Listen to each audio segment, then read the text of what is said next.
Sagesse debout, écoutons le Saint-Évangile, paix à tous. Et à ton esprit. Lecture du très saint Évangile selon saint Matthieu. Gloire à toi, Seigneur, gloire à toi. Soyons attentifs. En ce temps-là, Jésus vint de Galilée au Jourdain auprès de Jean pour se faire baptiser par lui. Jean s'y refusait en disant : « C'est moi qui ai besoin d'être baptisé par toi et tu viens à moi. » Mais Jésus lui répondit : « Laisse faire pour le moment, car c'est ainsi qu'il nous convient d'accomplir toute justice. » Alors il y consentit. À l'instant même où Jésus baptisé sortait de l'eau, voici que les cieux lui furent ouverts, et il vit l'Esprit de Dieu descendre comme une colombe et venir sur lui. Et voici que du ciel se fit entendre une voix : « Celui-ci est mon Fils bien-aimé, en lui j'ai mis toute mon affection. » Gloire à toi, Seigneur, gloire à toi.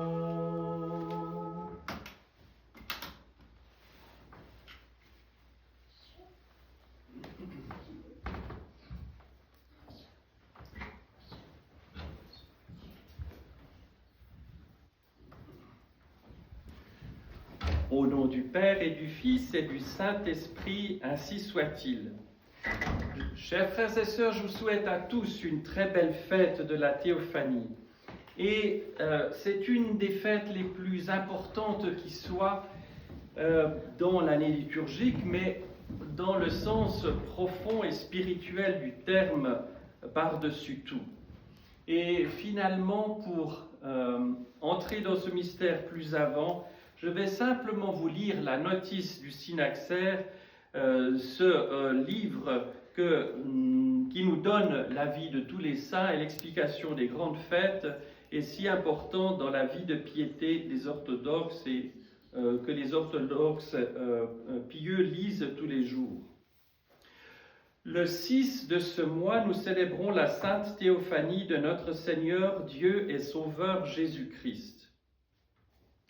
Au terme de 30 années de vie cachée, pendant lesquelles, passant par tous les stades de la vie d'un homme ordinaire, il avait montré en sa conduite le modèle de l'humilité, de l'obéissance à ses parents et de la soumission à la loi, notre Seigneur Jésus-Christ inaugura son ministère public et la marche qui allait le mener jusqu'à sa passion par une révélation éclatante de sa divinité. Le Père et le Saint-Esprit rendirent alors témoignage que Jésus est le Fils unique de Dieu, consubstantiel au Père, la seconde hypostase, la seconde personne de la Sainte Trinité, le Verbe incarné pour notre salut, le Sauveur annoncé par les prophètes, et qu'en sa personne, la divinité s'est unie sans mélange à notre humanité et l'a fait resplendir de sa gloire.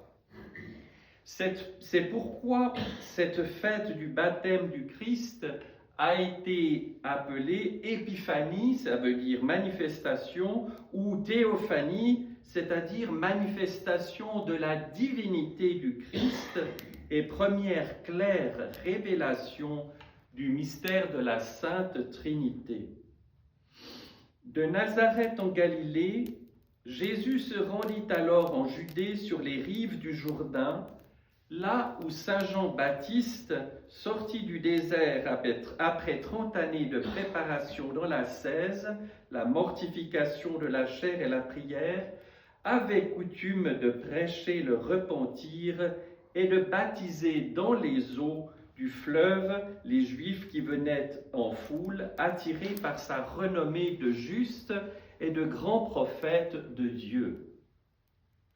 Supérieur aux ablutions et lustrations prescrites par la loi pour la purification des souillures corporelles, ou lire le livre du Lévitique, le baptême de Jean n'en accordait pas pour autant la rémission des péchés, celle-ci ne devant être obtenue que par la croix et le sacrifice du Christ, mais condamnant leur conduite impie et leur transgression par le rappel de la proximité du jugement divin, le plus grand parmi les enfants nés de la femme au témoignage du Christ lui-même, les amenait à la connaissance de leurs péchés, au désir du repentir, et préparait les cœurs à rechercher celui dont il avait été institué le précurseur.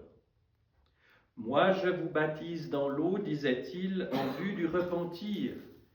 Mais celui qui vient derrière moi, c'est-à-dire le Christ, est plus grand que moi, et je ne suis pas digne de délier la courroie de ses sandales, c'est-à-dire d'expliquer le mystère de l'union de la divinité et de l'humanité. Lui va baptiser dans le Saint-Esprit et le feu. » Perdu dans la foule de ceux qui confessaient leurs péchés et se plongeaient dans l'eau, Jésus s'avança alors vers Jean et lui demanda à recevoir le baptême. Dans son amour infini des hommes, le Fils de Dieu ne se contentait pas en effet de revêtir notre chair mortelle, lui, l'innocent, l'agneau de Dieu sans tache, assumait même la condition de pécheur. Celui qui, dès le ventre de sa mère, l'avait reconnu comme le Messie en sursautant de joie, se mit à trembler d'effroi devant une telle audace. Comment le serviteur que je suis oserait-il purifier dans l'eau le roi de l'univers? Comment la créature, l'argile, n'oublions pas que l'homme a le nom d'Adam, s'est tiré de la terre, de l'argile, aurait-il l'audace d'approcher le Verbe incarné sans crainte d'être brûlé par la divinité comme la paille par le feu? Moïse est le plus grand des prophètes, ne l'avait-il pas aperçu que de loin? Dans le livre de l'Exode, on nous relate cela, ou sous forme de figure ou de symbole. Comment oserait-il porter la main sur la tête inclinée de son Créateur pour le plonger dans l'eau? Jésus lui dit, « Laisse faire pour l'instant, car c'est ainsi qu'il nous convient d'accomplir toute justice. » Et vous serez attentifs au fait que le Christ dise « nous ». Il ne s'agit pas là d'un pluriel de majesté, mais d'une signification du Dieu unique et tri-unique, Père et Fils et Saint-Esprit. Donc, il a plu ainsi à la Trinité d'eux.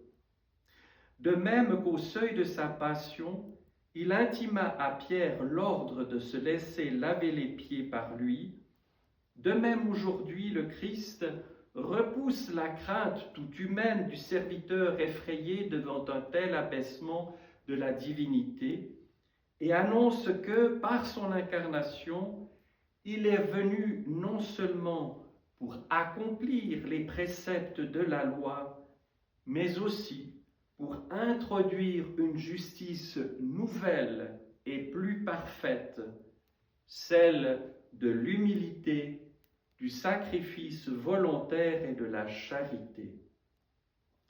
Jean, le représentant de l'ancienne alliance, se soumit à l'ordre du Seigneur et devint ainsi le ministre de cet acte inaugural de la nouvelle alliance.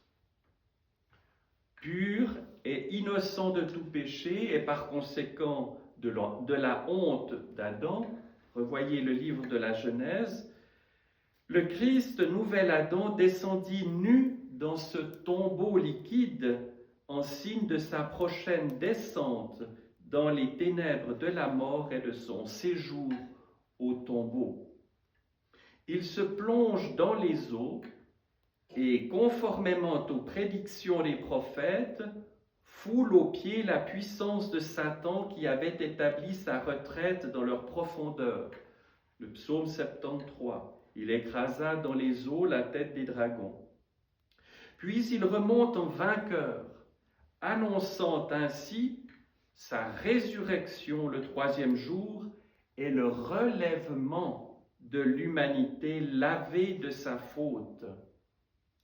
Les cieux, fermés par la chute du premier homme, s'ouvrirent alors au-dessus de lui et la voix du Père venue d'en haut lui porta témoignage devant tous. Celui-ci est mon Fils bien-aimé, qui a toute ma faveur. Le Saint-Esprit joignit lui aussi son témoignage en apparaissant sous la forme d'une colombe blanche, symbole de paix, de douceur et de réconciliation entre Dieu et les hommes. Désignant comme un doigt de Dieu cet homme nu, il révèle qu'il était le Fils unique du Père incarné et que c'était bien lui, et non pas Jean comme le pensaient bien des Juifs, le Sauveur promis par Dieu.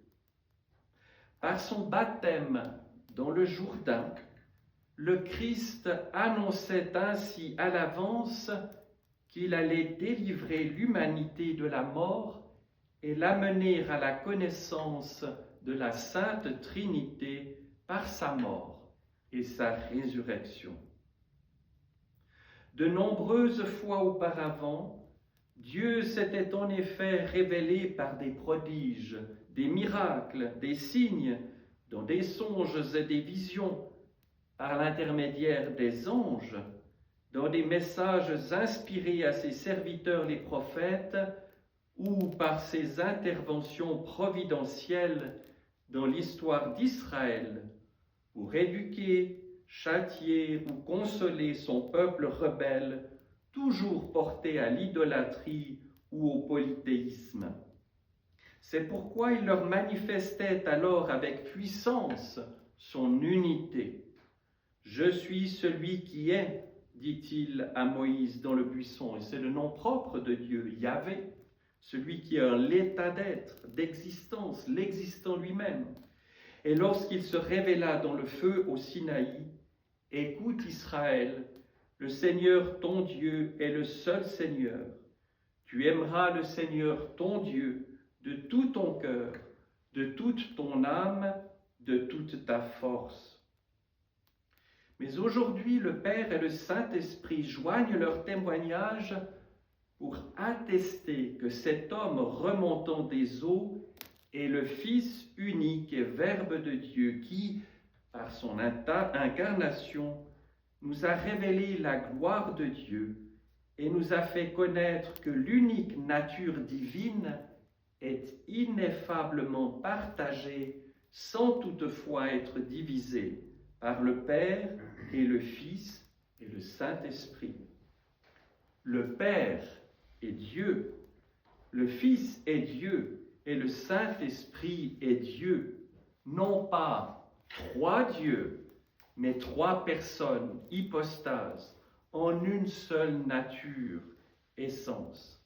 Tout ceci peut nous sembler quelque peu compliqué ou nous dépassant, mais ce sont les pauvres mots pour expliquer les choses les plus élevées. Ils sont comme trois soleils ou trois luminaires mutuellement transparents, unis sans être confondus dans leur unique lumière.